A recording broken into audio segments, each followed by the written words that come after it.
Bienvenidos, bienvenidas. Mi nombre es Martín Bustamante y esto es Aquí América, el espacio de France 24 donde analizamos la realidad compleja y diversa de nuestro continente. Comenzamos con las principales historias de esta semana. Más de 200 deportados y 3 países involucrados. La política migratoria de Donald Trump no deja de pelearse con el derecho internacional humanitario. La última polémica emergió cuando El Salvador recibió en su prisión de máxima seguridad a ciudadanos venezolanos procedentes de Estados Unidos, acusados sin pruebas ni juicio de pertenecer a la organización criminal Tren de Aragua.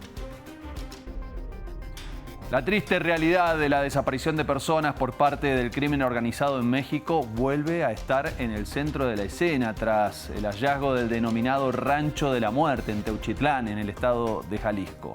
Profundizamos en este episodio en las razones estructurales de esta historia que lleva años en el país latinoamericano.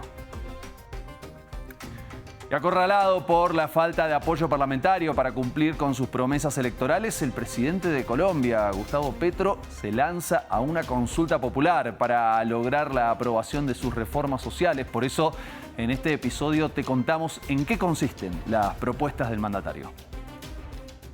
Comenzamos en Estados Unidos, donde su presidente, Donald Trump, ordenó la deportación de migrantes venezolanos a El Salvador, invocando la ley de enemigos extranjeros. Es una normativa que data de 1798 y que fue aplicada en solo 3 oportunidades cuando Estados Unidos estuvo en guerra. El adversario declarado por el republicano en esta oportunidad se llama Tren de Aragua. Por eso, desde Nueva Jersey, el periodista y abogado Cristian Farías nos detalló qué tan grave es la operación de este grupo para el país del norte. Bueno, la realidad es que el Tren de Aragua siempre ha sido una organización que preocupa, pero no es la única organización. Hay varias organizaciones, están los MS-13, está también otras bandas criminales o gangas o pandillas, como le llaman, y son muchas y ya están identificadas. Trump también dictaminó una orden que nombraba ciertos grupos para que ellos sean perseguidos penalmente. Así que bueno, él tiene leyes a su disposición para hacer las cosas como se debe, para hacerlas con debido proceso, para hacerlas por el sistema penal, por el sistema migratorio.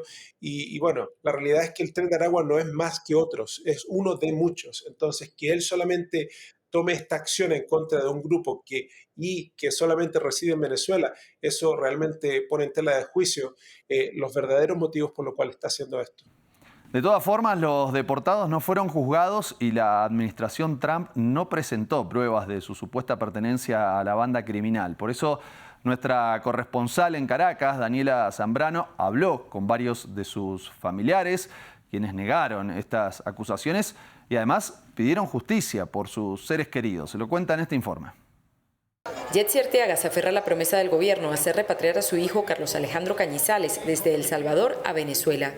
Carlos llevaba apenas 6 meses en Estados Unidos tras cruzar la selva del Darién. Su propósito era trabajar 2 años, ahorrar dinero y regresar al país con mejores condiciones económicas. Jorge Rodríguez nos prometió que nos va a ayudar y que va a llegar hasta las últimas consecuencias para devolvernos a nuestros hijos. Desde un barrio de Caracas, Mirna y su familia también abogan por la libertad de su hijo Luis Cualdrón, otro de los deportados. Aunque a sus 22 años cumplió condena en Estados Unidos por un caso de hostigamiento, su familia sostiene que ni pertenece al Tren de Aragua ni tiene antecedentes penales en Venezuela. Y por eso es que yo pido que, bueno, que se haga justicia, que no para él solo de verdad, sino todo aquel que sea inocente. Mirna perdió contacto con su hijo el pasado 13 de marzo, pero la cita de Luis ante una corte de migración estadounidense permanece vigente. El estatus migratorio aquí todavía dice que tiene un juicio el 24 de marzo a las 8:30 y su estatus migratorio aquí no tiene orden de deportación ni nada todavía. El fiscal general de Venezuela calificó la acción de violatoria a la dignidad humana y lo consideró una provocación contra el país. Aún así, apuesta a que se reanude el diálogo con Washington y se revierta la decisión. Yo quisiera que se pronunciara las Naciones Unidas. Yo quisiera que se pronunciaran los organismos internacionales de derechos humanos sobre esto. ¿Qué dicen las ONG de derechos humanos? Absolutamente nada. Tras identificar a su hijo Carlos rapado y esposado en el video difundido por el presidente Nayib Bukele, Jetsi viajó 167 kilómetros hasta Caracas para protestar y visibilizar el caso de su hijo. Al igual que la familia Waldron, confía en que los gobiernos implicados rectifiquen en el caso de quienes sean inocentes. Medios estadounidenses publicaron la lista de los enviados a la cárcel Secot, en la que figuran los hijos de Jetsi y Mirna. Por momentos, como el de los aranceles de Donald Trump, el México del crimen organizado pasa a un segundo plano. Pero cuando emergen historias como la que se investiga en este momento en el denominado Rancho de la Muerte, en Teuchitlán, estado de Jalisco, reaparece este drama estructural que vive el país azteca, y es un flagelo que comenzó con la llamada guerra contra el narco y que describe Maxime Pluguinet en este informe. El hallazgo de restos humanos en el rancho de Teuchitlán en marzo es un capítulo que forma parte de una larga historia de las desapariciones forzosas en México. Nadie había entrado a un lugar así. Habíamos entrado a lugares donde eran casas de seguridad, pero no de adiestramiento, no de exterminio. Si bien el registro de personas desaparecidas se lleva desde los años 60 en el país azteca, en la época de la llamada Guerra Sucia, el fenómeno se documenta sobre todo desde 1980 por el Grupo de Trabajo sobre Desapariciones Forzadas de Naciones Unidas. El inicio de la llamada guerra contra el narcotráfico en 2006 bajo el mandato de Felipe Calderón desató una violencia sin precedentes en el país y el número de personas no localizadas se disparó. Se empezaron a hallar grandes fosas clandestinas. En 2011, casi 200 cadáveres fueron encontrados en fosas a las afueras de San Fernando, Tamaulipas, en el mismo pueblo donde un año antes 72 migrantes habían sido asesinados en un rancho. Pero un caso emblemático fue el de Ayotzinapa en 2014, bajo el mandato de Enrique Peña Nieto, en el cual se comprobó la colusión entre el Estado mexicano y el crimen organizado en la desaparición forzada de 43 estudiantes de la Escuela Normal Rural. Nosotros como padres de familia no vamos a descansar hasta encontrar a nuestros hijos. Le exigimos al gobierno del Estado que nos los entregue vivos porque vivos se los llevaron. En 2018 se creó la Comisión Nacional de Búsqueda. Sin embargo, ante la impunidad y la falta de acción por parte del Estado, muchos de los esfuerzos de búsqueda fueron llevados a cabo por colectivos de la sociedad civil. En 2022, las autoridades recuperaron unos 500 kilos de huesos en la Bartolina, Tamaulipas. El registro oficial de México contabiliza actualmente más de 120.000 desaparecidos. Más de 97.000 de ellos lo fueron desde el inicio de la llamada Guerra contra el Narco, en 2006.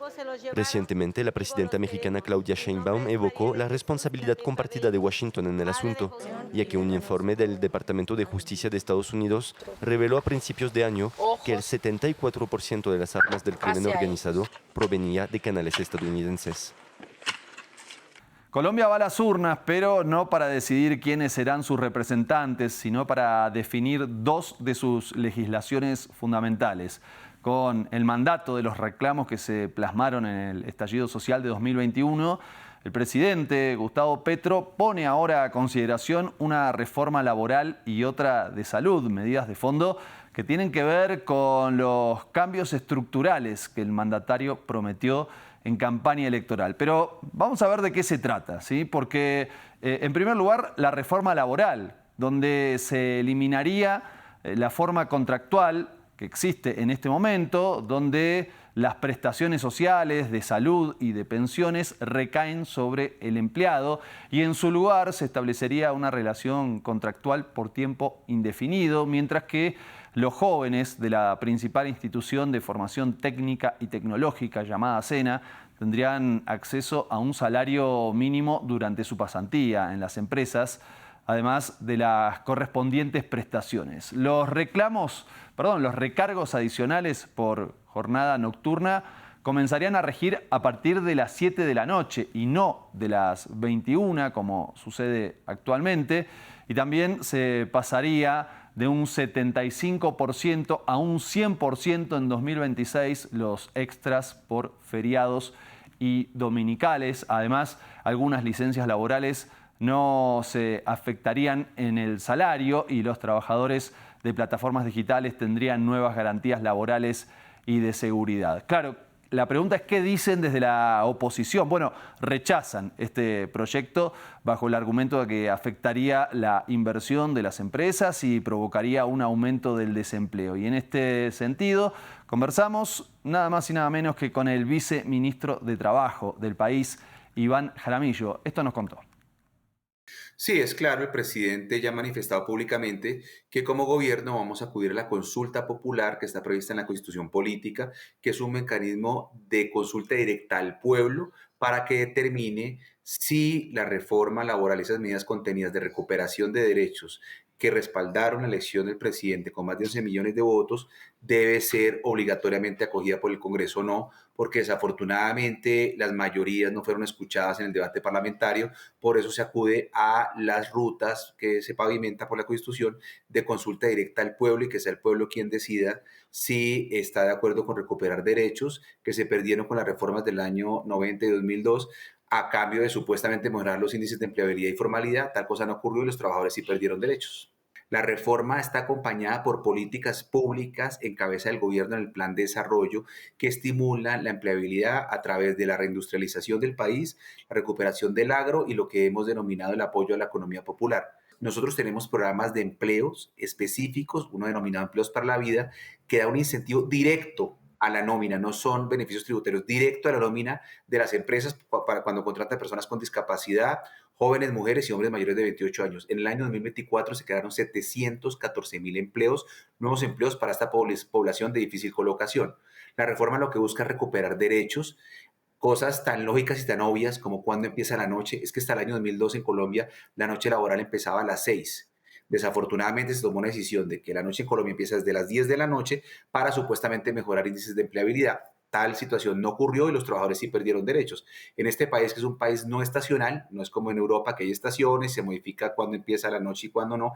En Colombia claramente, históricamente, durante 70 años se dijo en la legislación laboral que empezaba a las 6. Desafortunadamente se tomó una decisión en el año 2002 para supuestamente favorecer índices de empleabilidad, crear 640,000 empleos, cosa que no ocurrió. Y para cerrar vamos a repasar algunos de los elementos centrales de la otra reforma que propone el presidente, la de salud, donde se transformaría a las entidades promotoras de salud en gestoras de cobros y de otros temas administrativos, y también se crearían centros de atención en salud primaria. Un poco de tango argentino y latinoamericano para cerrar este episodio.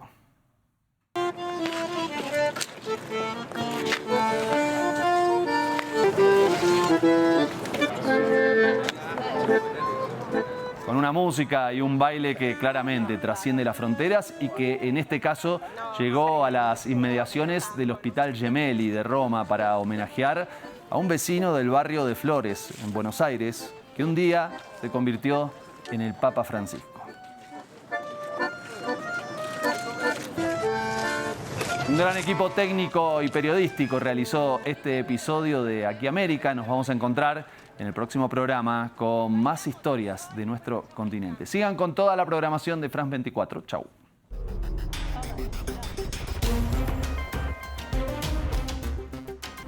Enlace del Cono Sur hasta el